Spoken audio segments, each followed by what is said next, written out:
présenter notre nouvel invité. Et je serai toujours très sévère. Je compte sur toi, Jean-Philippe, pour être extrêmement sévère et très à cheval sur la montre. Donc je vais essayer d'être suisse, mais c'est pas trop mes origines. Donc je vais effectivement présenter Jean-Marc Daniel revisité.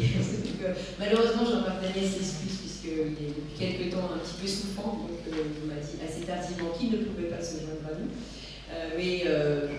Comme on a échangé avec François-Xavier à l'occasion d'une réunion hier où Jean-Marc Daniel devait être là et n'était pas là, on s'est rendu compte que finalement il pouvait contribuer de façon tout à fait intéressante à la table ronde. Voilà. Donc François-Xavier Oliveau, je vais y arriver, et qui est donc dirigeant d'une société de gestion, essayiste, et collabore régulièrement à GL, Génération Libre. Donc effectivement, la table ronde, c'est un thème ambitieux, puisque c'est en plein dans l'actualité, puisque vous savez qu'il y a des auditions des patrons en ce moment au Sénat, donc pour savoir ce qu'ils ont fait de l'argent public. C'est vrai que l'évaluation des politiques publiques, c'est quand même un sujet important. Donc là, on va un peu plus loin, puisque l'idée, ce serait effectivement, on rase gratis, c'est-à-dire qu'on baisse tout, c'est-à-dire qu'on ne donne plus rien en subvention, et en même temps, on simplifie le système fiscal.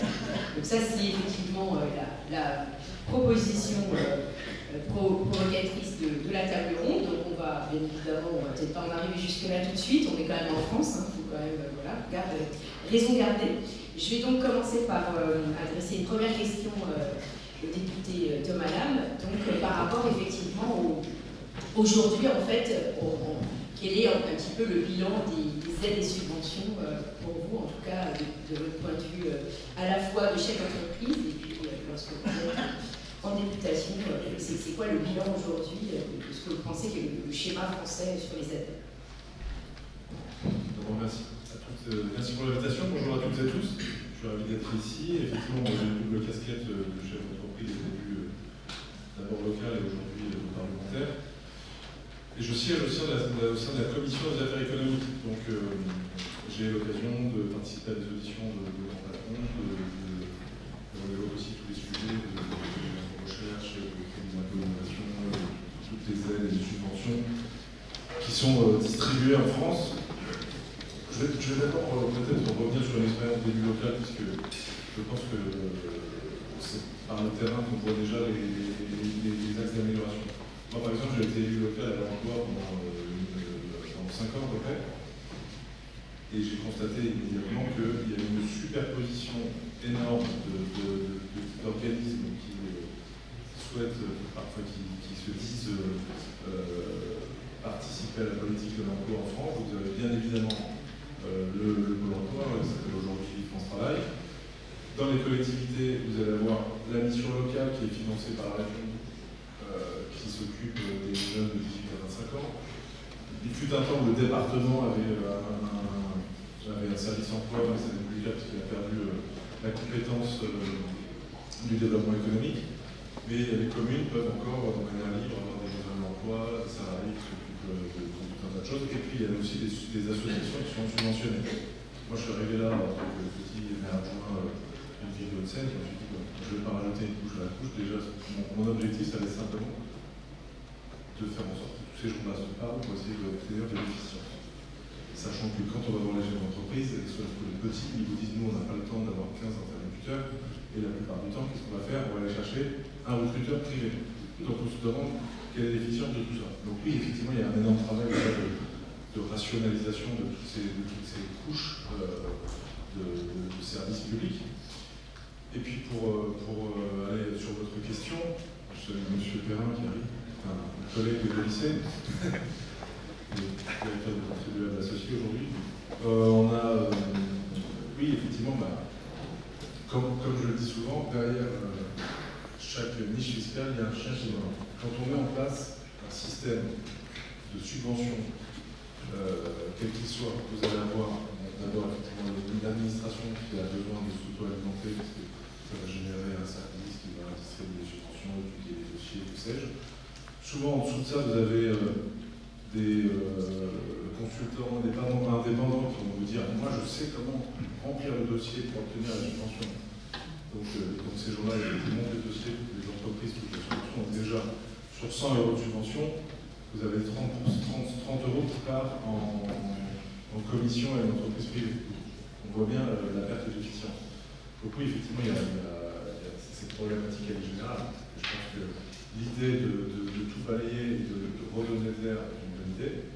Après, il faut regarder si sur des secteurs stratégiques, parfois il n'est pas important que l'État garde de la main pour pouvoir mettre de l'argent sur des secteurs d'avenir, comme l'avait fait en son temps le général de Gaulle. Je pense que ça peut être aussi intéressant d'un point de vue de souveraineté et de stratégie géopolitique. Mais de manière générale, sur des sujets qui n'ont pas forcément d'impact sur l'économie et la géopolitique, je pense qu'on peut largement balayer tout ça avec un... Voilà. On va vous donner un grand coup de balai. Alors justement, je vais passer la parole à Fix Messi, puisque quand on a échangé sur le sujet, vous m'avez dit assez rapidement, mais où les aides, quelles aides? Donc voilà, est-ce que tu peux bien élaborer sur le fait que les aides, elles sont là, mais en fait, elles ne tombent pas toujours, en tout cas, elles ne sont pas toujours visibles pour tout le monde, toutes les entreprises. Si vous voulez, la France est un pays qui est quand même assez fantastique pour plein de raisons, mais il y a une raison qui nous singularise quand même du reste du monde, c'est qu'on tue les entreprises par l'impôt et on essaie de les ressusciter par la subvention, par les aides. Et il y a une autre... C'est un véritable hôpital, en fait, la France. Mais c'est-à-dire qu'on te casse la jambe et on te donne la béquille. Et il faut que tu nous dises merci quand tu te donnes la béquille. C'est pour schématiser un peu la manière dont est organisée la France aujourd'hui. Et c'est pour ça que la question des aides aux entreprises, quand j'entends une partie de la classe politique, notamment à l'extrême gauche, sortir le fameux 200 milliards d'aides aux entreprises. Alors, chaque fois que vous êtes sur un plateau, vous débattez avec eux, ils vous sortent ce chiffre-là, oui, mais il y a 200 milliards d'aides aux entreprises. Et ces gens-là, dans toute la mauvaise foi qui est la leur, omettent de dire que les entreprises donnent à l'État, pour plein de raisons différentes, pour des bonnes et des mauvaises raisons, 970 milliards d'euros par an. Alors dans ces 970 milliards, vous avez la collecte de la TVA et la collecte de l'impôt sur le revenu, donc on va pas le compter. Donc si on enlève TVA, impôt sur le revenu, on est à peu près à 700 milliards. C'est-à-dire que les entreprises payent 700 milliards d'impôts, de prélèvements obligatoires, communément les charges sociales, etc. Donc on est dans un schéma où tu donnes 700, on te rend 200, et il faut que tu dises merci. Voilà la situation de notre pays aujourd'hui. Et les charges et les aides qui sont faites aux entreprises. Parce que c'est intéressant de regarder dans le détail. Alors il y a objectivement quelques aides, donc quelques vraies aides. Le crédit d'impôt de recherche en fait partie. On parle de 7 milliards. On ne parle pas de 200 milliards.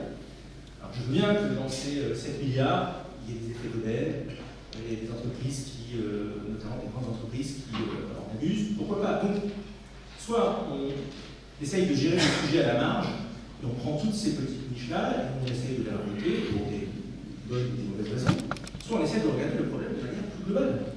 De manière plus globale, oui, vous avez le crédit d'impôt recherche, oui, vous avez quelques petites aides, oui, vous avez des conseils régionaux qui font des subventions, mais une entreprise comme la mienne ne touche pas de subvention régionale, ne sollicite pas de crédit d'impôt recherche. Donc quand on me parle d'aide aux entreprises, je ne vois pas de quoi vous parlez. Sauf si, en nous intéressant au détail de la fiche de paye, et c'est là où les choses deviennent intéressantes, vous avez les fameux allègements de charges. Les allègements de charges qui font que la France est encore aujourd'hui le pays où le coût du travail est le plus important en Europe. Souvenez-vous de la fameuse sortie du président de Michelin il y a quelques semaines, qui rappelait que sur un salaire brut de 100 euros, eh bien l'entreprise française allait débourser 142 euros, quand l'entreprise allemande allait en débourser 120. Alors que à l'autre bout de la chaîne, le salarié français va toucher 77 euros, quand le salarié allemand va en toucher 80. C'est le fameux droit fiscal. Tout ça, avec 200 milliards d'allégements de charges. Et d'aide, grosso modo, aux entreprises, qu'on appelle comme ça. On se rend bien compte qu'il y a quelque chose qui ne va définitivement pas dans notre modèle. Donc moi, je refuse systématiquement de tomber dans la rhétorique de partie de la gauche qui me lance ce chiffre dans la figure. Je vais dans le détail. Ces 200 milliards qui nous aident à être un peu moins enchaînés que ce que le modèle aujourd'hui nous met en place. Donc ensuite, il y a deux façons de voir les choses. Soit vous vous dites, on rabote, soit vous dites, c'est peut-être le moment de remettre à terre complètement le modèle. C'est pour ça que le thème de cette conférence, extrêmement stimulant, parce que oui, chiche, il faut le faire, Jean-Philippe. Il faut le faire.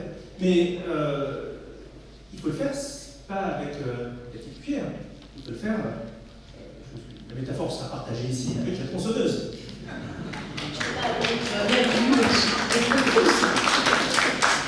Avant justement de rentrer dans les solutions, je vais peut-être te laisser justement François-Xavier qui me disait, moi je vais vous dire où ils sont les 200 milliards.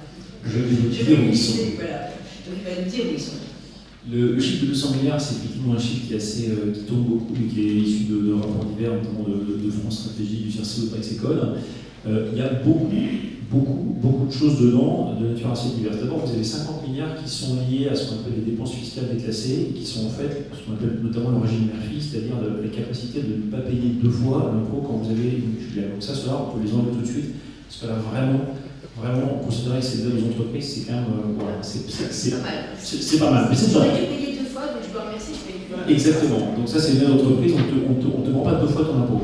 C'est sympa quand même. Donc il reste environ 150 milliards, et là-dedans vous avez en gros moins d'impôts, moins de cotisations et des aides. Moins d'impôts, c'est ce qu'on appelle des réductions d'impôts. Là vous en avez environ 34 milliards, vous avez notamment le CIR, le crédit d'impôt recherche. Vous avez les taux réduits de TVA, vous avez les taux réduits d'impôts sur les carburants, typiquement sur les carburants routiers. Donc vous avez en fait plein d'impôts, dont certains taux ont été réduits. À chaque fois, ce sont des baisses d'impôts qui sont justifiées entre guillemets dans le projet de loi de finances, où on dit à chaque fois pourquoi on les fait. Donc c'est à chaque fois en général un soutien sectoriel ou un soutien à un type d'activité. Donc ça fait 34 milliards, ça fait en gros un petit quart des 150 milliards. Vous avez le gros du paquet des 150 milliards, environ 88 milliards, qui sont des baisses de cotisation. Et là, c'est en fait l'historique de toutes les baisses de cotisation, lors des 35 heures, le CICE qui est devenu une baisse de cotisation, où quand même à un moment donné, la puissance publique s'est aperçue que le prix du travail était devenu complètement délirant, que le poids des cotisations sur le travail était tellement intenable qu'il fallait quand même en enlever un peu. Ça a été beaucoup enlevé en bas de l'échelle des salaires, avec des distorsions assez discutables. Mais voilà, donc en tout cas, les 88 milliards, c'est des baisses de cotisation. Et puis vous avez une quarantaine de milliards qui sont des aides diverses à l'apprentissage, à la formation professionnelle. Vous avez là-dedans, et je ne suis pas sûr que les députés LFI qui réclament à corps et à cri d'enlever les 200 milliards, vous avez les aides à la SNCF par exemple, qui permettent de combler les trous de la SNCF et de payer la retraite des cheminots. Donc ça, je ne suis pas sûr qu'ils aient complètement ça en tête quand ils parlent de 200 milliards. Voilà, donc vous avez un certain nombre d'aides. La caractéristique de ça, et je rejoins tout à fait ce que disait Rafik notamment, c'est que vous avez plein de dispositifs dans tous les sens. Il y a environ 150 réductions fiscales, il y a plein de dispositifs sur les cotisations, les aides, honnêtement, je n'ai pas essayé de les compter. Donc vous avez beaucoup de choses qui vont dans tous les sens. Et si vous, comme effectivement dans chaque niche, il y a un chien qui mord, si vous les prenez une par une, vous n'avez aucune chance d'y arriver. D'abord parce qu'à chaque fois, ce ne sont pas des très gros montants. Individuellement, c'est en général quelques centaines de millions d'euros. Les plus grosses sont quelques milliards, et la plus grosse des plus grosses, c'est le CIR, qui fait 7 milliards. Et à chaque fois, ce n'est pas énorme par rapport aux enjeux, et vous allez avoir effectivement beaucoup d'opposition. Et donc, je vous rejoins tout à fait sur l'idée de dire page blanche, s'inspirer par les démarches de manufacturing que vous avez dans une entreprise. Quand vous améliorez votre productivité, vous faites place nette dans l'atelier, vous balancez tout, vous apercevez que votre atelier est beaucoup plus grand que ce que vous pensiez, et vous vous focalisez sur un process très simple qui vise à servir le client. Et le client, en l'occurrence, c'est nous, c'est l'usager, c'est le contribuable. Donc l'idée, c'est de dire comment est-ce qu'on fait, en fait, quand on parle de ces aides-là, lesquelles sont indispensables. Et je n'ai pas dit utiles, parce que tous les gens vous expliquaient que les aides utiles, c'est celles lesquelles sont indispensables. Je prends un exemple concret, ce qu'on appelle l'imposition ou le régime spécial d'imposition du transport maritime. Si vous l'enlevez, vous perdez le panneau français. Donc là, on est sur l'ordre indispensable, c'est-à-dire qu'on est sur quelque chose qu'il faut faire, parce que sinon, vous tuez, ou en tout cas, vous délocalisez de fait le panneau français. Donc ça peut effectivement être considéré comme indispenable. Mais la plupart des aides peuvent être considérées comme utiles, comme aidantes, mais pas indispensables. Donc là, vous partez du montant d'aide, vous déterminez finalement lesquelles sont indispensables sur les 200 milliards, vous allez trouver finalement un gros montant d'aides qui ne sont pas indispensables, et d'ailleurs, souvent, dans la Cour des comptes, considère qu'elles n'ont pas une utilité démontrée. Vous devez inverser la charge de la preuve, vous devez demander à l'aide que vous voulez supprimer de faire la charge de la preuve elle-même, et elle doit montrer qu'elle est utile, il n'y en a pas beaucoup qui vont y arriver. Et une fois que vous avez ce paquet à enlever, en face, vous allez regarder les impôts. Vous allez dire, ok, combien est-ce qu'on a d'impôts de production? Tiens, la France a 4,5% du PIB en impôts de production versus 2% en Allemagne, pas loin de 80 milliards d'impôts de production. On sort. on sort des impôts qui sont particulièrement toxiques, comme la C3S, la CVE, il y a vraiment des dispositifs qui sont extrêmement nocifs en termes d'imposition, on sort tout ça. Évidemment, si vous enlevez les baisses de cotisations sociales, il faut baisser en réalité directement le coût du travail de l'autre côté, donc vous êtes obligé de compenser de chaque côté. L'intérêt de ça, c'est quoi? Vous n'êtes pas forcément, et évidemment on aimerait tous que le montant de l'impôt baisse, c'est pas forcément évident politiquement, mais à minima, l'idée c'est de dire qu'est-ce qu'on peut, dans un contexte actuel, qui est un contexte politique compliqué, est-ce qu'on peut, à minima, à position constante, se dire on enlève des aides, on enlève de l'impôt, on enlève de la complexité, et donc on enlève des coûts de complexité à la fois au niveau de l'entreprise et au niveau de l'État. C'est ça cette logique qui avait été illustrée par une note de Génération Libre en 2016, qui n'en était pas l'auteur, mais qui avait été écrite par Romain Rivaton notamment, qui parlait d'effacement parallèle. Comment est-ce qu'on peut enlever collectivement des aides et en face enlever des impôts? Et je pense que la seule solution d'y arriver, c'est vraiment d'avoir cette approche de la page blanche, en disant si j'enlève tout, qu'est-ce qui se passe? Et là, je rajoute éventuellement ce qui est indispensable, et en face, effectivement, je baisse les impôts à due proportion, de façon à minimiser les effets distorsifs et avoir quelque chose qui soit beaucoup plus simple de part et d'autre. Oui, de toute façon, souvent le diable, c'est justement des effets de distorsion qui sont quand même très compliqués à gérer. Et c'est vrai que la simplification par avoir des choses uniques sur un taux unique par ligne, ça serait quand même, ça éviterait toute cette complexité, même si, comme l'a justement souligné Thomas, en fait, il y a le problème de tous les parasites, en fait, de ceux qui vivent de cette complexité. C'est-à-dire qu'il ne faut pas oublier qu'une partie de l'emploi qui existe en France, en fait, est effectivement tout à fait liée à la complexité de notre système. Et donc, si on l'enlève, si on la simplifie, eh bien, il faut qu'il se reconvertisse. Donc, bien évidemment, ça fait quand même beaucoup de résistance pour pouvoir changer. Et donc là, je vais à nouveau me tourner vers avec, parce que dans notre conversation, vous aviez effectivement, alors on n'est pas sur la page blanche totalement, mais effectivement, vous êtes assez, tu es assez derrière cette idée qu'il faudrait changer de régime et éventuellement passer par un régime un peu plus simple, peut-être avec une mise en place qui ne serait pas trop compliquée, qui est donc la fameuse TVA sociale. Alors d'abord, le vrai enjeu, au-delà de savoir quel impôt on va payer, le vrai enjeu, et je ne vais pas m'éterniser, on est tous d'accord là-dessus, c'est de travailler sur la dépense. C'est de travailler sur notre modèle social qui nous coûte, sur 1 000 euros de dépenses publiques, vous avez quand même 550 euros de dépenses sociales. Sur ces 550 euros de dépenses sociales, si on avait des services publics qui étaient au top, ça serait un modèle de société dont on pourrait débattre. Et ce n'est pas le cas. L'hôpital est en ruine, les retraites ne sont pas financées, voilà. Donc c'est un système qui ne marche pas. Donc, au niveau de la dépense, il y a des réformes radicales à faire. Moi, je suis de ceux qui considèrent qu'il faut mettre en concurrence l'assurance maladie, par exemple, pour faire des économies. Je milite évidemment pour la retraite par capitalisation. Je veux commencer par ça. Le vrai sujet, c'est comment faire en sorte pour que le modèle social français, quelle que soit la manière dont on le finance, soit efficace. Je tiens à dire, parce qu'il y a le comment et il y a le quoi. Et on ne peut pas parler du quoi, du comment, en faisant abstraction du quoi. Maintenant, si on essaie d'avoir un raisonnement dans l'abstraction, toute chose égale par ailleurs. Mais vous avez bien compris que ce n'est pas le scénario dans lequel je souhaite m'inscrire, toute chose égale par ailleurs. Mais admettons, faisons un raisonnement toute chose égale par ailleurs. Aujourd'hui, nous avons un modèle social qui pèse sur le travail. C'est un fait. Le côté entreprise comme le côté salarié, côté empathie aussi de cette situation. Exactement, tout le monde est perdant. C'est-à-dire que l'entreprise est celle qui signe le chèque le plus important de tous les pays européens à la fin du mois, et le salarié français est celui qui reçoit le mois. Donc c'est un modèle perdant-perdant pour tout le monde. Donc ce modèle qui pèse sur le travail, puis alors, il y a un truc qu'il ne faut pas oublier, une règle de base en économie, c'est que, in fine, qui c'est qui paye tout ça? C'est le client. De toute façon, c'est toujours le consommateur qui paye. Finalement, c'est le client. Donc les entreprises qui sont chargées comme ça, elles ont forcément un prix de vente qui est supérieur à celle de la concurrence étrangère. Donc ça pose un vrai problème de compétitivité. C'est quand même le sujet majeur. Posons-nous la question, alors si c'est des impôts de production, mais posons-nous la question de savoir pourquoi nous avons 3 fois moins d'entreprises de taille intermédiaire en France par rapport à l'Allemagne.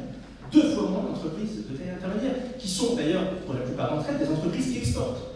Résultat des courses, l'Italie est devenue le 4e exportateur mondial, donc nous, on a une balance commerciale qui s'effondre d'année en année. Voilà les conséquences que l'on paye aujourd'hui du fait de notre absence de compétitivité. Et plus on avance, plus on fait gonfler le mammouth, plus on allège ça par des semi-allègements et des semi-aides, plus nos entreprises perdent des parts de marché à l'international. Donc, comment faire pour remettre à place ce modèle? Moi, je suis de ceux qui pensent que nous devons aller progressivement vers un modèle social qui soit financé tout ou partie par la consommation, et non pas par le travail.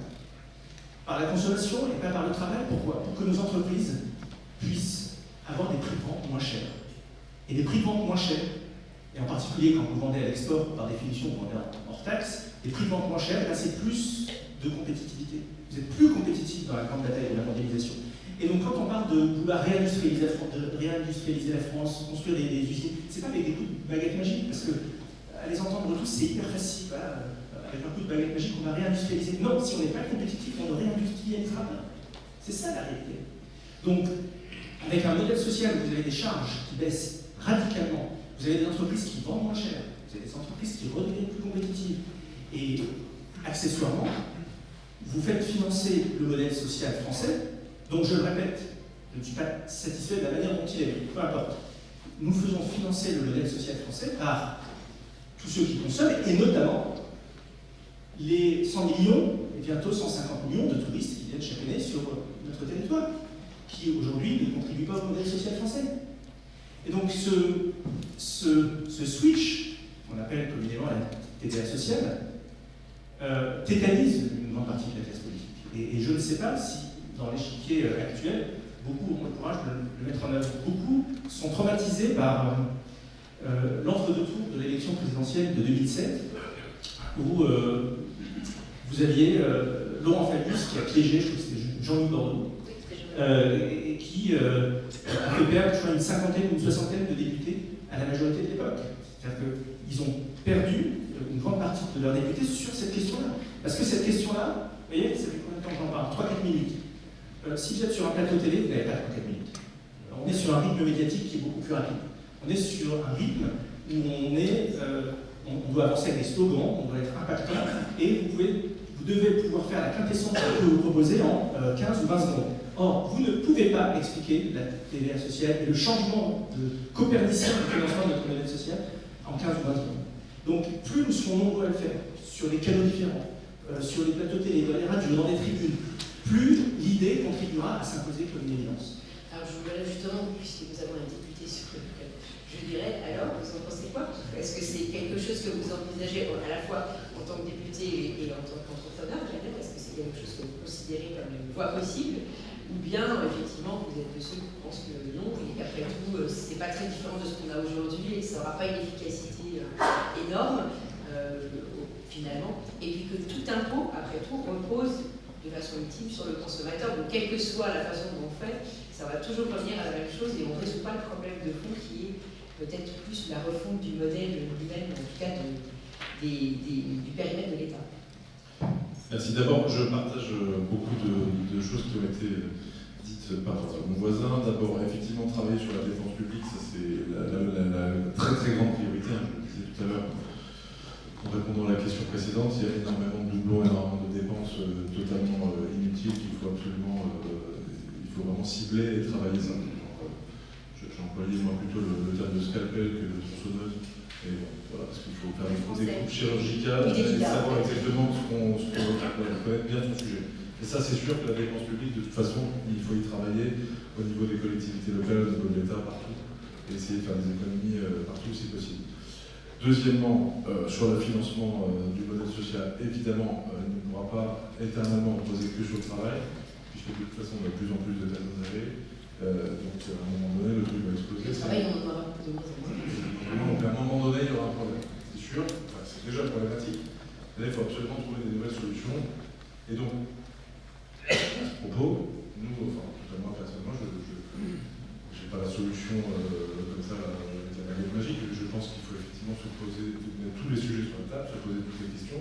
La TVA sociale, pourquoi pas. Moi, j'ai entendu parler aussi de solutions de type TVA carbone, avec l'impact carbone du produit, du service. Si l'entreprise est chinoise avec des produits en polluant, avec des salariés qui coûtent moins cher, et voilà, il peut y avoir effectivement un autre modèle de TVA. En tout cas, ce qu'il faut, c'est se laisser la possibilité d'explorer toutes les pistes, de ne pas se fermer d'entrée sur voilà, en disant la TVA carbone, social, c'est pas possible, telle raison. Je pense qu'il faut vraiment tout explorer. La présidentielle qui arrive sera l'opportunité effectivement de remettre beaucoup de sujets sur la table. Il faut en profiter, il faut ouvrir tous les sujets, toutes les options, toutes les idées, les étudier. Et puis je pense que de là sortira, je l'espère, des solutions concrètes et nous permettra d'avancer. Parce qu'en fait, derrière cette question qui était posée à la table ronde, et donc on peut passer éventuellement la parole si ça s'inspire François-Xavier, c'est qu'après tout, il faudrait aller, effectivement, peut-être pas donc avec la tronçonneuse, mais quand même aller vers un modèle beaucoup plus simplifié. Parce que cette idée, c'est l'idée d'avoir en fait un taux d'impôt unique, quasiment. L'idéal, ce serait l'impôt par tête, hein, qui était voilà, l'idée qui était chère à Margaret Thatcher, même si elle est très loin, mais c'était cette idée qu'en fait, parce qu'on baisse les impôts, on encourage l'activité et donc on n'a plus besoin d'avoir ces dispositifs différents. On n'a pas besoin d'aller chercher qu'est-ce qui est une activité qui doit être digne de recevoir des subventions, puisqu'en fait, on va vraiment faire un impôt par tête, on le baisse et donc on encourage en fait, l'activité économique et on encourage l'entrepreneuriat et donc on n'a pas de problème, on a donc une incitation en fait à l'activité économique qui est quand même profondément à travers ce que vous témoignez. C'est quand même le problème aujourd'hui, c'est qu'en fait de toutes parts on a une désincitation en fait, au travail et une désincitation à prendre des risques du point de vue entrepreneurial, même si voilà, vous êtes un bel exemple qu'il y en a toujours des entrepreneurs. Je ne peux être que d'accord avec toi. J'avais écrit en 2017 un livre qui s'appelle Microcapitalisme et où je réécrivais à partir d'une page blanche un système social et fiscal et j'étais tombé sur 5 impôts à la fin. Dont d'ailleurs un, je dois l'amener aujourd'hui, c'est pas plus que 4. Mais on peut effectivement, on a intérêt. Ce qui est très intéressant dans cette discussion, c'est qu'il n'y a pas que le niveau des impôts qui est nocif, il y a aussi leur structure. Il y a des impôts qui sont beaucoup plus nocifs que d'autres après la Moringale et leur complexité. C'est-à-dire que vous avez derrière un coût de traitement et des incitatifs négatifs, par exemple sur effectivement, tu l'as dit, le taux d'imposition apparent au niveau des bas salaires, hein, c'est 70-80%. C'est-à-dire que vous allez l'entreprise va dépenser 1 euro pour vous, vous allez récupérer 20 centimes. Donc, évidemment que c'est une désincitation au travail, et évidemment que c'est catastrophique, parce que ça, c'est le résultat d'une multitude de cotisations, d'abattements de cotisations, d'impôts, de machins, d'aides, de trucs, etc., qui fait qu'en fait, à la fin, c'est quelque chose qui est effectivement très incitatif. Donc la simplicité a un énorme impact et une énorme richesse. Je pense qu'il y a, en fait, les solutions techniques, on peut effectivement avoir plein de bonnes façons de structurer la fiscalité, il n'y a pas une seule réponse.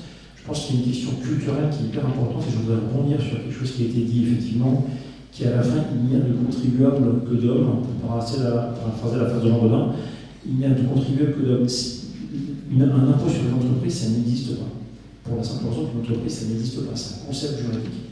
Et donc, ça veut dire que si, par exemple, vous n'auriez pas l'idée de dire ma maison paie un impôt, le propriétaire de la maison paie un impôt. La maison, c'est la base de l'actif sur lequel est déterminé l'impôt.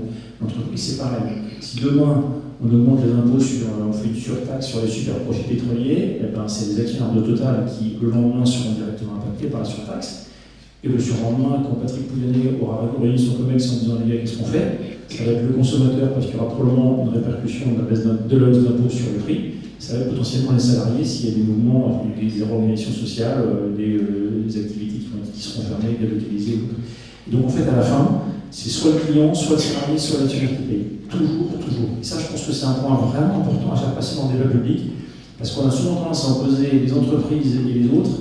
Et on se dit, tiens, c'est les entreprises qui vont payer, moi je suis connard. Jamais. Une entreprise ne paye jamais l'impôt, ça n'existe pas. C'est toujours à la fin des êtres humains qui payent les impôts. Et ça, je pense que si on arrive à faire passer ce message-là dans le débat public, je pense qu'on aura donné la possibilité derrière d'avoir une réflexion beaucoup plus saine et beaucoup plus structurée sur la fiscalité. Merci beaucoup. Je vais devoir arrêter cette discussion très intéressante pour passer la parole à moi. Oh là là, qui est l'autorité Comme disait un grand juriste du début du XXe siècle, je n'ai jamais déjeuné avec une personne morale. Et comme dit mon ami Alain Matin, quand on met un impôt sur les vaches, ce ne sont pas les vaches qui payent l'impôt. Je vais passer la parole à Jean-Claude Delsotte qui voulait répondre à la question que j'ai formulée de manière provocatrice, mais tout le monde me connaît, de la manière suivante. TVA sociale ou TVA socialiste? Oui, merci Jean-Philippe. merci à vous tous. Je voudrais juste donner un petit éclairage dans la réflexion que nous développons à l'élève sur ce sujet. On partage tout ça, bien sûr. Mais comme M. Hollywood l'a très bien rappelé, effectivement, c'est toujours le contribuable et le consommateur qui paye l'impôt à la fin. Et personne physique. Et je pense que la question de savoir si le taux de TVA est bon doit être posée. Peut-être faut-il de 20% le porter à 21, 22, comme d'autres pays le font. C'est une partie de la solution globale. Mais ceci dit, je crois que le problème de la TVA, c'est d'abord le fait que la TVA n'est plus la TVA. Le principe de la TVA, c'est un taux simple, si possible unique, appliqué à tous les produits. Et ça n'est plus le cas. La TVA, c'est un brouillard. C'est un écheveau incompréhensible, puisque les taux se succèdent et se multiplient sur le même produit, selon la façon dont il est vendu, l'endroit où il est vendu, etc., etc. Ça, c'est le premier point. Deuxième point. Certes, les cotisations sont élevées, mais le problème des cotisations, c'est pas qu'elles sont élevées, c'est que personne ne sait qui paye quoi. Personne ne sait qui paye quoi, je le dis plus lentement. Et pourquoi? Tant le système de sécurité sociale que le système de retraite ne sont financés par les cotisations qu'à moins des 2 tiers. Tout le reste, c'est de l'écheveau contribuable, enfin, fiscalo-social, là aussi. Et donc, simplifions, et les uns et les autres l'avaient dit, rendons responsables. Et je crois que la clé est plutôt là. Mais je le laisse à votre réflexion. Alors, on va peut-être avoir quand même un peu de temps pour une ou deux questions. Allez, avant ça, je voulais remarquer que, pour la petite blague, Thomas Lam a ajouté mais la poussée morale peut t'inviter à déjeuner. T'es dur la TVA. Sur ce. Donc, voilà. Donc, si vous avez.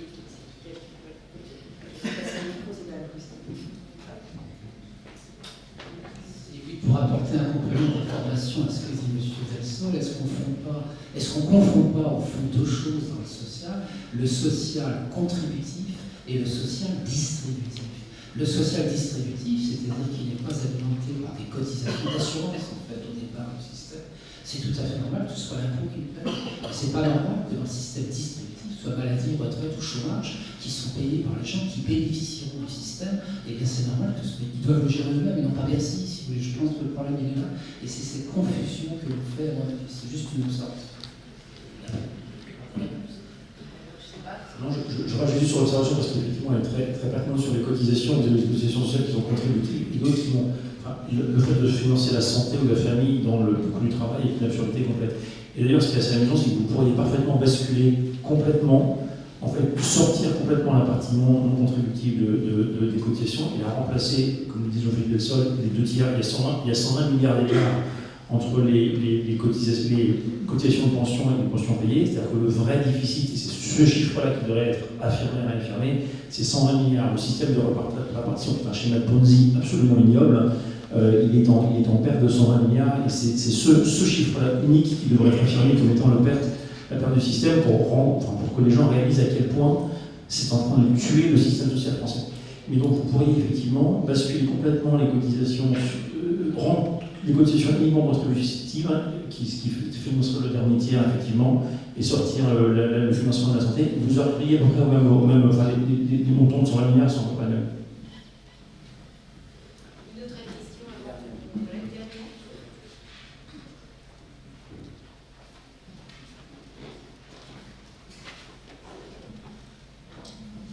Oui, bonjour. Moi, je suis surpris parce qu'on a quand même besoin de l'adhésion à l'impôt de la part des citoyens, mais ils ne peuvent pas adhérer vraiment à l'impôt quand ils ne savent pas qu'est-ce que coûtent les choses. Si vous allez dans un hôpital, vous ne savez pas ce que coûtent les soins. Si vous allez dans une université, pourquoi on ne met pas au fronton « Bienvenue, cher étudiant, j'espère que tu vas réussir, tu coûtes quand même 18 000 € par an à chaque contribuable. » Et on sait quand même qu'il y a 70% d'échecs à la fin de la première année. Et on recommence. Et ça fait 20 ans que ça dure.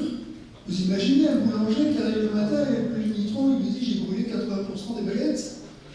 Et tous les jours, ça recommence. Alors je crois qu'il y a la Suisse qui est en. Je ne vais pas trahir notre ami suisse qui est ici, mais qui effectivement, dans certains cantons, ils mettent, quand vous allez à l'hôpital, ce que vous avez coûté. j'ai eu mon deuxième enfant aux États-Unis, on l'a reçu en sortie de maternité, la douloureuse qu'on n'a pas payée parce qu'on était payé par l'assurance, mais nous on s'est rendu compte de combien ça avait coûté, c'était en dizaines de milliers de dollars, et effectivement ça fait bizarre, et c'est très bien en termes éducatifs et pour comprendre un peu effectivement le coût du service. Je vous rejoins complètement là-dessus.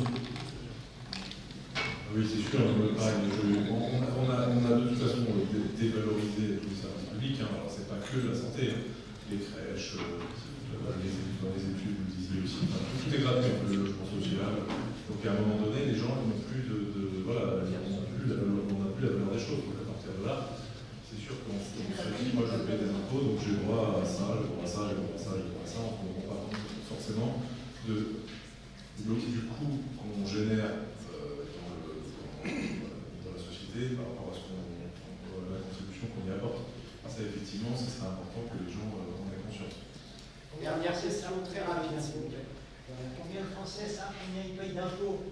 Parce que maintenant, avec les prélèvements de tous les côtés, juste une petite question, peut-être un petit peu périmée, mais vu que manifestement, bon, depuis ce matin, tout ce que je vois, je le sais déjà, et qu'on ne voit pas qui va prendre un jour les rênes pour redresser tout ça, est-ce que, comme c'est une entreprise, c'est un ancien entrepreneur qui c'est elle qui crée la richesse, est-ce qu'il n'y aurait pas une genre de front, notamment au travers du MEDEF ou des syndicats, afin que toutes les entreprises se mettent d'accord pour refuser toutes les subventions?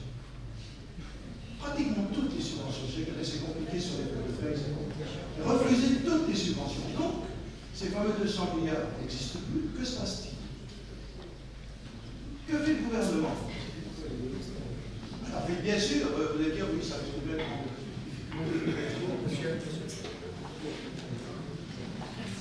Malheureusement, la symétrie n'est pas possible et vous ne pourrez pas refuser les impôts. Donc, effectivement, je pense que l'idée est tentante, mais il faudrait que chaque entreprise décide évidemment de le faire. Et en termes d'intérêt individuel, ça me paraît compliqué à mettre en place. Mais je préférerais effectivement, en revanche, ce que je pense qu'on peut faire, peuvent faire les mouvements des entreprises, hein, c'est d'être proactif sur cette logique, de dire, attendez, moi, j'ai fait le boulot de regarder les subventions, j'ai fait le boulot de regarder les impôts, et j'ai au moins une proposition pour réduire la complexité, et voilà. Ça c'est possible, je pense. Et ça pourrait tout à fait être pris par les entreprises. Merci. C'est déjà fini.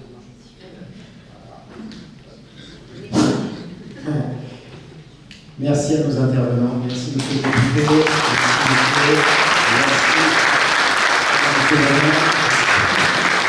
Vous avez remplacé très intéressamment monsieur Daniel. Vous ne s'en est même pas rendu compte, c'est extraordinaire. Et merci Nathalie. Voilà, très bien d'animer cette table. Et donc nous allons retourner à l'école.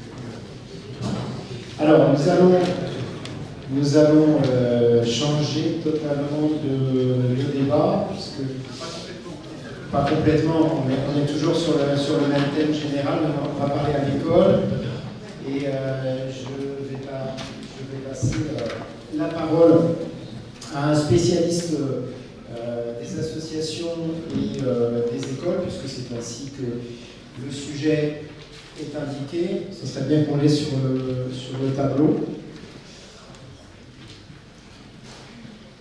Donc Lionel Devic, qui est un de mes confrères, donc avocat, spécialiste de la question, qui va nous parler de l'école, qui est un vaste sujet, un sujet très coûteux également.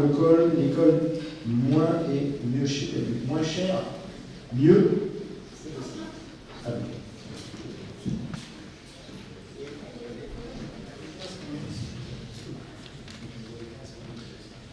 Très bien, ça marche.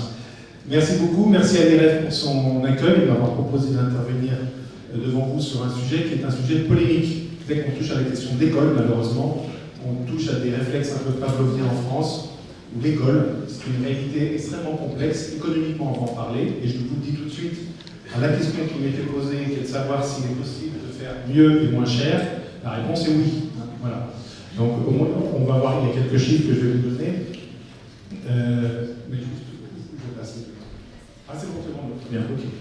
Donc oui, je commence par un point de vue un peu atypique. C'est dès qu'on parle de l'école et de la question de l'économie, de la vie économique et du modèle économique français en matière scolaire, on touche en fait à des questions qui sont d'abord anthropologiques. C'est quelle est la vision que nous avons du sujet. Et moi je vous le dis tout de suite, je fais partie de ceux qui considèrent que l'école, ce n'est pas un domaine régalien de l'État. L'État a un rôle à jouer en la matière, bien entendu, mais c'est d'abord quelque chose qui appartient à la personne, à la famille. Et dans ce domaine, je pars toujours d'un principe simple, qui sont des principes d'action, qui sont le respect de la liberté de l'enseignement, qui est bien entendu cette liberté des familles, d'une part, mais aussi, on l'oublie trop souvent, la liberté des professeurs, du corps enseignant, de choisir, d'être libre, parce qu'on enseigne bien la liberté que lorsqu'on est soi-même libre. Donc ça signifie que ça, en matière d'organisation de l'activité scolaire, du choix des établissements, c'est pas qu'une question pour les familles, c'est une question pour les professeurs aussi. Ils doivent pouvoir avoir cette liberté. Et le deuxième principe auquel je suis très attaché, mais comme vous, je l'imagine, c'est la subsidiarité. Et en la matière, si on oublie la subsidiarité, on aboutit au mammouth.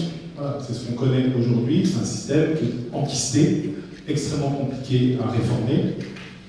Donc, et si j'ai parlé d'Alcuin, pourquoi j'en ai parlé? C'est parce que Alcuin, c'est celui qui a fait de Charlemagne celui qu'il est dans l'esprit de beaucoup de Français, grâce au roman national, le patron de l'école en France, parce que c'est celui qui a, aux côtés de Charlemagne, développé énormément d'activités scolaires, et surtout celui qui, à l'occasion du concile de Francfort, à une date ancienne, a déterminé, en fait, a positionné quelle était l'autorité de la personne. La personne est un être pleinement souverain, et c'est ce qui était à l'origine de la construction d'une vision de la société qui repose sur la subsidiarité, sur l'autonomie de la personne morale et sur la défense de la personne face à l'État. Voilà, le développement de sa surface, son rayonnement naturel. Donc si l'on passe maintenant aux chiffres, quelques chiffres sur l'état de l'école en France.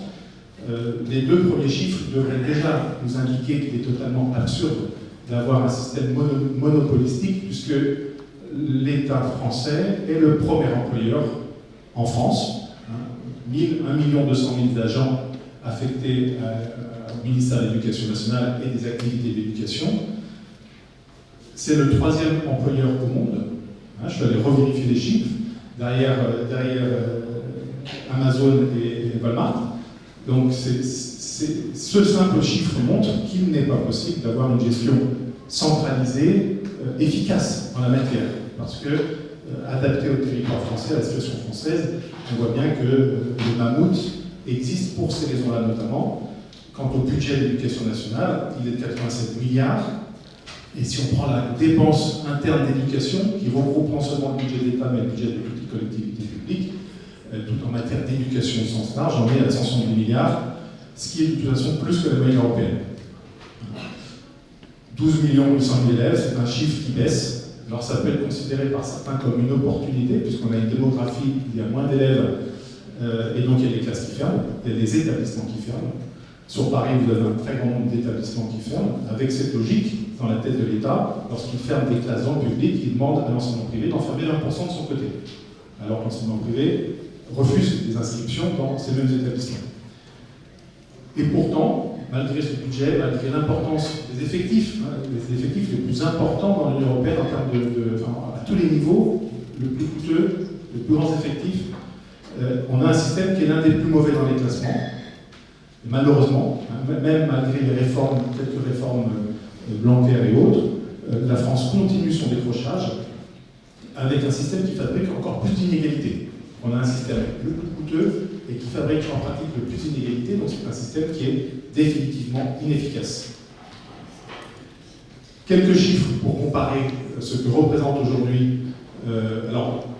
Ces chiffres sont toujours sujets à discussion. Vous prenez les rapports de la Cour des comptes, vous prenez les chiffres du ministère du Budget, vous prenez les chiffres de divers think tanks qui travaillent différentes méthodes. Je pense à Contribuables Associés, bien entendu, à l'IFRA qui avait publié des chiffres aussi il y a une dizaine d'années. On peut discuter de la nature des chiffres, de ce qu'on y met dedans. Quand on parle des dépenses d'éducation, on met aussi des pensions, des retraités, donc il y a beaucoup de discussions possibles. Mais grosso modo, une constante qui reste vraie même à 1000 € près, c'est que dans l'enseignement public, le coût d'un élève dans le primaire ou dans le secondaire est assez significativement plus élevé que dans le privé. La dépense pour l'État en la matière.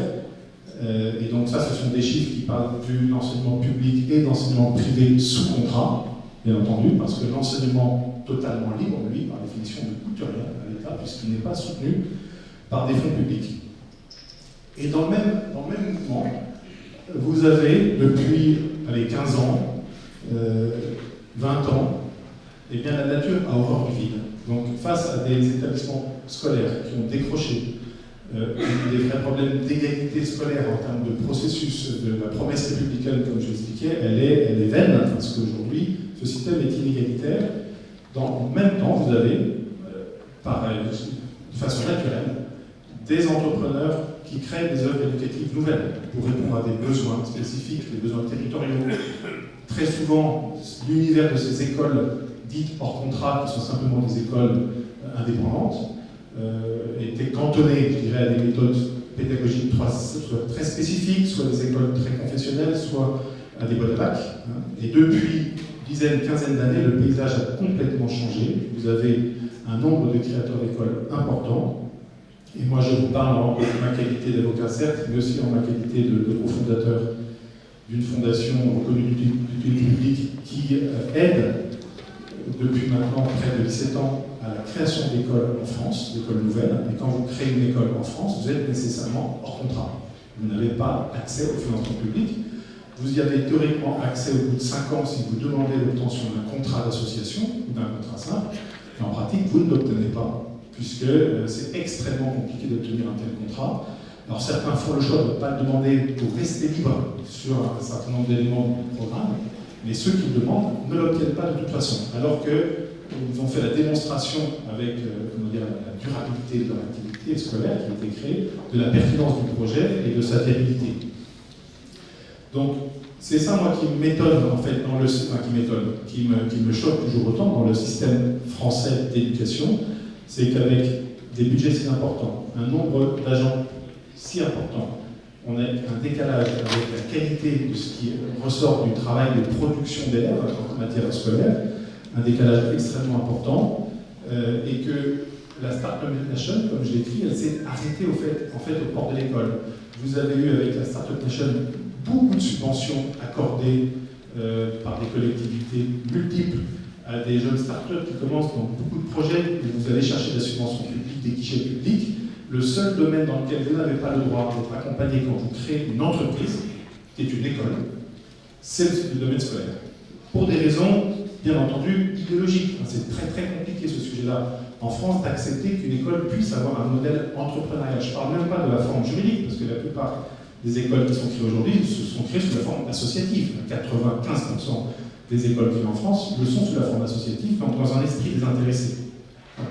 Il y a très peu d'écoles qui soient des écoles, il y a dans Paris les écoles Montessori bilingues à 800 € par mois qui sont généralement des SAS, voilà. Et qui se financent que grâce à ces frais de scolarité. Donc on a un mécanisme assez intéressant, c'est qu'on a une situation d'écoles publiques et privées, parce que le mammouth privé, il existe aussi. Rien qu'un changement de terminologie, ce que constituaient les services diocésains à l'époque sont devenus des directions diocésaines, qui sont des interlocuteurs très pratiques pour l'État, parce qu'il suffit de s'adresser au directeur diocésain pour lui demander de fermer une vingtaine de classes, de faire le sale job de son côté, plutôt d'aller voir en fait ceux qui ont le contrat, ce sont les chefs d'établissement, et d'aller discuter directement avec ces personnes pour expliquer pourquoi est-ce qu'on va fermer des classes. Donc voilà, on a un mammouth public, on a un mammouth privé, et donc moi, mon sujet de préoccupation, c'est que peut faire un politique qui a envie, et c'est ma dernière slide, j'espère que j'aurai tenu mon temps, voilà.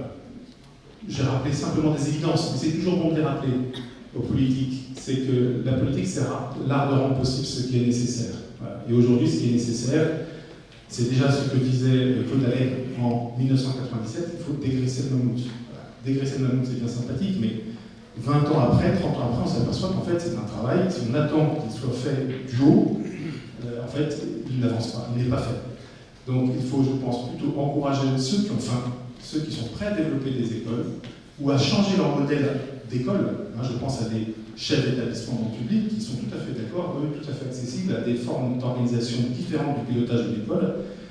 Et donc, voilà, il faut à la fois donner intérêt à ceux qui ont envie de bien faire, leur donner des moyens. Il faut sortir, et ça c'est, je pense, de la contrainte mentale qui existe aujourd'hui, qui est vraiment très forte dans l'esprit du politique d'une façon générale, c'est que le financement public est cantonné à 20% des effectifs pour l'enseignement privé. Donc ce ratio 80-20, c'est un ratio qui résulte d'une loi de finances, qui n'est pas du tout inscrit dans la Constitution, dans une loi particulière ni dans le code de l'éducation. Et en fait, au niveau national, d'ailleurs, ce ratio, il n'est pas de 80-20, il est de 18-22 à peu près. Donc en fait, on a encore des marges. Si on voulait donner un peu d'oxygène à des établissements scolaires privés pour avoir des classes. Donc si on veut réformer par le haut, il y a deux propositions intéressantes qui existent, les propositions de loi Brisson au Sénat et Réac à l'Assemblée, qui consistaient à créer des établissements publics autonomes. De créer une forme d'autonomie dans des établissements publics en offrant à ceux des établissements publics qui sont prêts à faire ce choix-là, le choix de l'autonomie dans la gestion d'un certain nombre d'aspects, la gestion des quotas de l'enseignement, la gestion du budget, la gestion du recrutement des professeurs. Donc ça, c'est une solution qui est offerte à ceux qui sont prêts à la prendre. Ce n'est pas une réforme qui change automatiquement tout le régime des écoles en France, c'est un surplus qui est laissé parce qu'il y a des chefs d'établissement qui sont prêts à saisir cette opportunité. Il y a la réactivation du contrat simple. Vous avez toujours dans le code de l'éducation deux types de contrats pour les enseignements privés, le contrat d'association et le contrat simple. Et dans le contrat simple, le mérite du contrat simple, en quelque sorte, c'est que l'œuvre scolaire privée reste employeur en direct des personnes. Et elle reste, grosso modo, le contrat simple, vos professeurs sont payés, mais vous restez le patron. Dans le contrat d'association, vous êtes quasiment en fait vu comme un délégataire de service public, avec peu de marge de manœuvre en termes de gestion de vos effectifs et en termes de gestion de vos contraintes programmatiques. Mais ça, quand on en parle, je vois bien qu'il y a des établissements ou des collectivités qui seraient sensibles à cette réactivation du contrat simple, qui est un contrat qui coûte moins cher à l'État, mais qui peut permettre de faire le travail très correctement au niveau d'un établissement scolaire. Vous avez alors le chèque scolaire, et effectivement David Snart est intervenu, est le seul maintenant, je crois, politique en tout cas de responsabilité, qui assume encore cette dimension-là, ce projet-là. C'est intéressant, il y a des exemples à l'étranger, simplement, voilà, moi ce que j'aime pas dans l'expression chèque scolaire, c'est chèque. Voilà. Parce qu'on a eu depuis quelques temps le chèque énergie, le chèque provision, etc. On a l'impression qu'on est encore dépendant d'État. Donc je vais terminer en faisant mention des réformes qui pourraient être faites par le bas, en quelque sorte, en redonnant à l'enseignement, je dirais, en famille, plus de liberté. Il fallait mettre un terme à certaines dérives, mais en même temps, aujourd'hui, on est tombé dans une situation absurde avec des contraintes qui empêchent certaines familles qui seront en mesure de délivrer un enseignement à domicile à leurs enfants de le faire.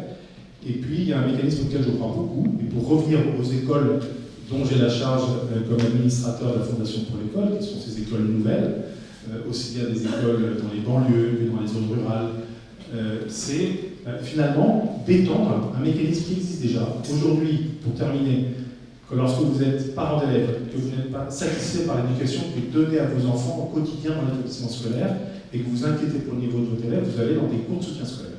Et quand vous allez voir Academia, qui est une société commerciale, vous allez voir une association qui fait du soutien scolaire, si vous exposez 100 € de frais de scolarité en soutien scolaire, l'État, quand vous n'êtes pas imposable, vous rembourse 50. Donc quand vous êtes imposable, vous déduit de vos impôts 50% de la somme. Ça pourrait être une piste, que lorsque vous avez vos enfants inscrits dans un établissement privé libre, indépendant, qui a plus de 5 ans d'existence, qui a signé le contrat d'engagement républicain, pourquoi pas, c'est pour rassurer à l'égard des dérives idéologiques ou islamistes, ça peut être une idée, et d'obtenir le même type d'avantage sur les frais d'inscription exposés par. Et je vous promets que ça permettrait de redévelopper une offre scolaire privée beaucoup plus efficace, un peu plus solide financièrement, que ce n'est le cas de ces écoles aujourd'hui très fragiles. Voilà, merci.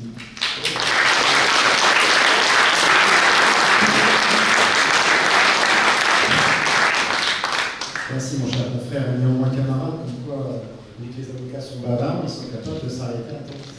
C'est magnifique, merci beaucoup. Alors, je vais passer passer la parole sur le sujet de l'immigration, qui est un sujet évidemment toujours très brûlant. Monsieur Nicolas Pouponti, qui est directeur d'un institut qui est relativement, il y a quelques années, je crois, que vous l'avez cofondé, c'est ça, donc qui est l'Observatoire de l'immigration, vous le citez récemment d'ailleurs, au sein de l'IREF. S'il vous plaît. Merci. Et donc je vais vous laisser la parole sur la question réduire les coûts de l'immigration.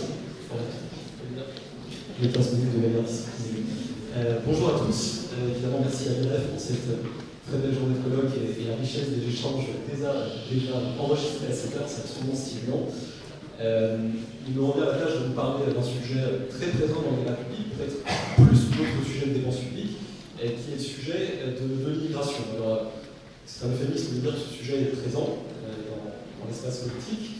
Il y a une forme de consensus qui semble se dégager dans l'opinion sur un certain nombre de sujets, sur le fait par exemple que le niveau de l'immigration sur la France est aujourd'hui trop élevé, mais sur les questions du bilan économique et budgétaire de l'immigration, on sait que nos compatriotes sont encore divisés. Il y a de ça quelques mois, l'IFOP a produit un sondage qui estimait qu'on a aujourd'hui environ 40% des Français qui pensent que l'immigration rapporte plus à la France qu'elle ne lui coûte. Alors évidemment, pour approcher ce sujet, un angle intéressant peut être l'approche comparative. Et de ce point de vue-là, on a la chance de pouvoir compter sur les bases de données de l'OCDE, qui portent sur l'ensemble des pays développés. Quand on se penche sur ces bases de données de l'OCDE, il en ressort un constat essentiel duquel doit partir absolument toute analyse sur cette question du bilan économique et budgétaire de l'immigration. Et ce constat, c'est celui, hélas, de la faible intégration de l'immigration sur le marché du travail en France et de ce caractère plus pauvre que chez nos voisins. Je vais essayer de ne pas vous assommer de données. Deux chiffres au CDE, simplement à ce propos.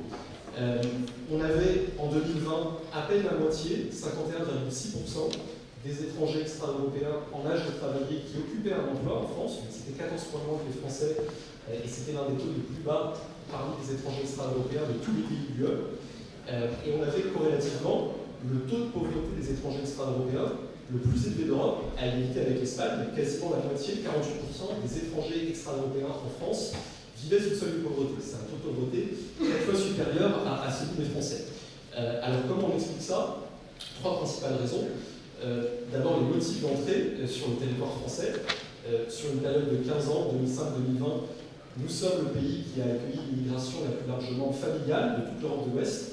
41% des entrées d'immigrés permanents en France se sont faites sur un motif famille, contre 10% pour le motif travail. Un deuxième facteur d'explication, c'est le caractère globalement peu qualifié de l'immigration reçue en France.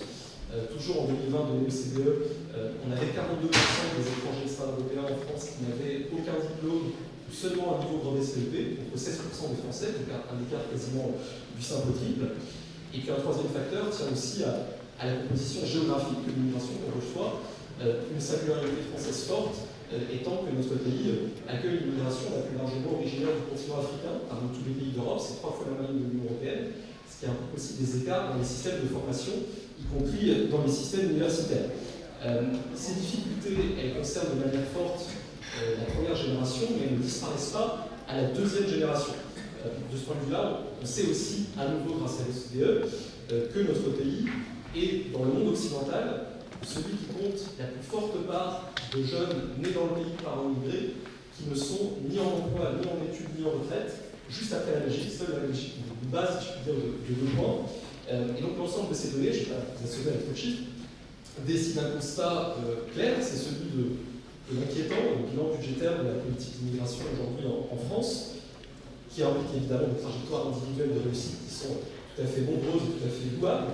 Il n'en demeure pas moins que ça dessine des profils moyens d'immigration qui sont en moyenne moins contributeurs et plus consommateurs d'un certain nombre de dispositifs de solidarité et donc des dépenses publiques, des profils finalement de consommateurs fisco-nets.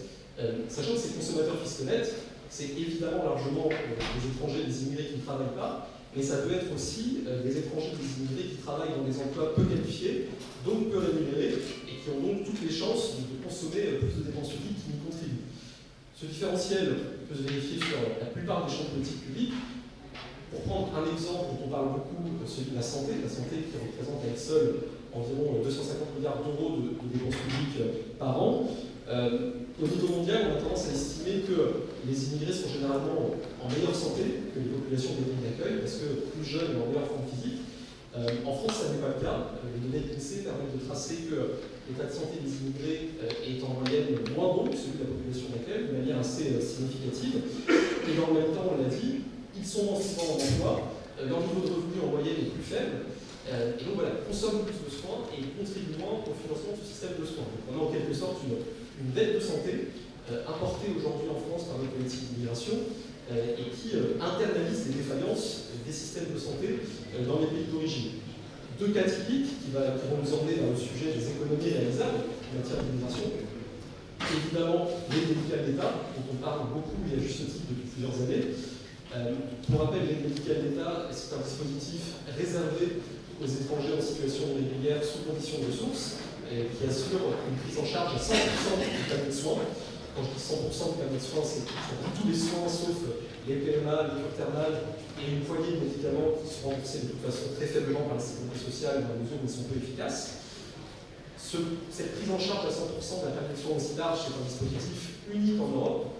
Le coût annuel de cette AME a augmenté de 65% en 10 ans.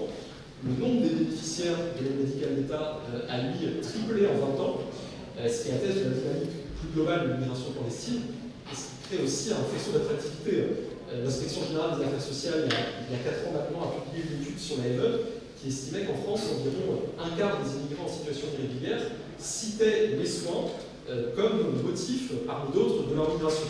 Donc on parle beaucoup de l'AME et c'est très, très justifié. Un autre exemple de dispositif dont on parle peu et qui est là aussi une exception française, c'est celui des titres de séjour pour soins. Nous avons en France la spécificité d'accorder des titres de séjour à des étrangers malades parce qu'ils sont malades, pour qu'ils puissent bénéficier de soins en France, dont la prise en charge est gratuite, sans limitation de durée, sans plafond de dépenses. On a beaucoup de mal à estimer le coût global de ce dispositif, ça pose évidemment une petite question de légitimité démocratique. Mais ce qu'on sait en voyant par exemple les rapports de l'Office français de l'immigration et de l'intégration qui gère ce dispositif, c'est que les soins couverts par ces titres peuvent coûter jusqu'à 1 million d'euros par an et par patient étranger sur les seuls traitements médicamenteux. Je ne parle même pas des traitements hospitaliers. Donc évidemment, il s'agit de pathologies lourdes qui impliquent des traitements lourds et globalement valables pour toute une vie.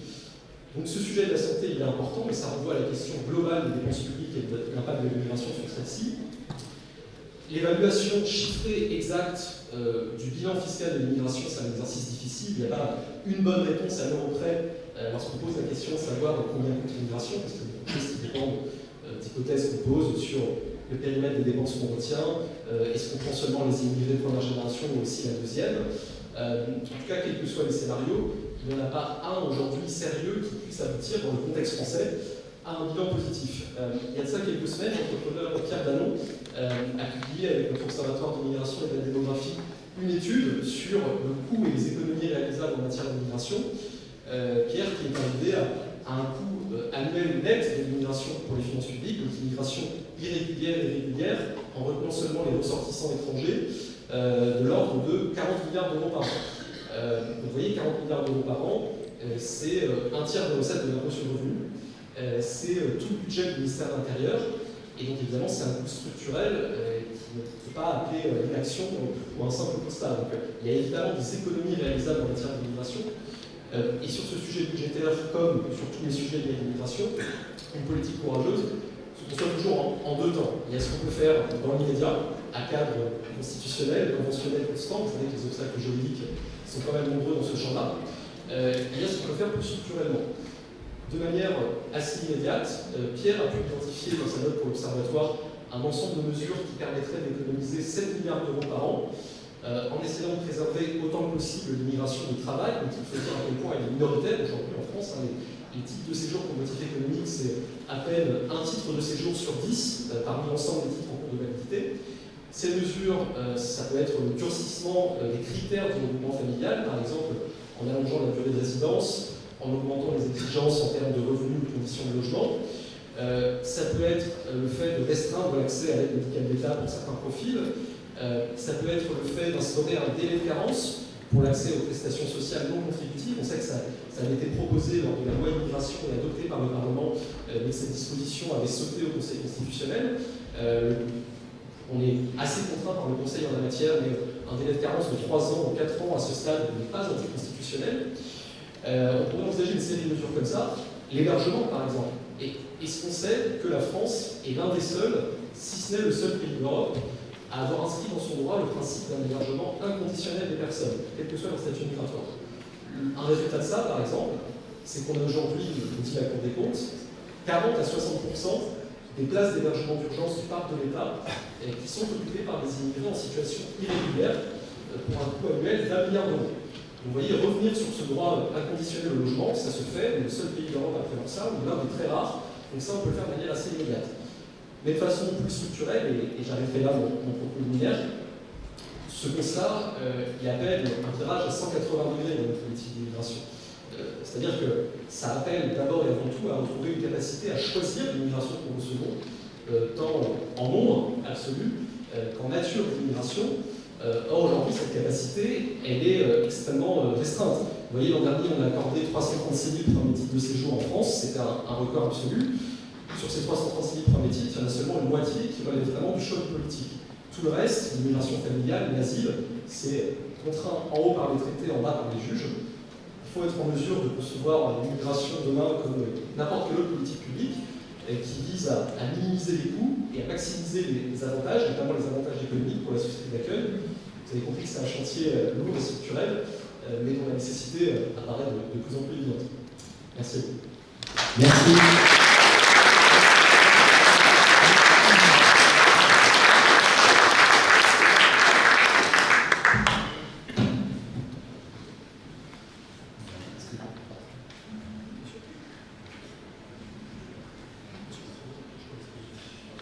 Donc si vous avez des questions, je suppose que vous en avez, parce qu'on a un petit peu de retard, pas beaucoup, mais légèrement. Monsieur nous fait le plaisir de rester pour la pause tout à l'heure, si vous voulez lui poser un certain nombre de questions. Je me tiendrai à côté du buffet, en façon stratégique. À côté du buffet et pas de bouteille d'alcool quand même. Merci beaucoup pour votre exposé très précis.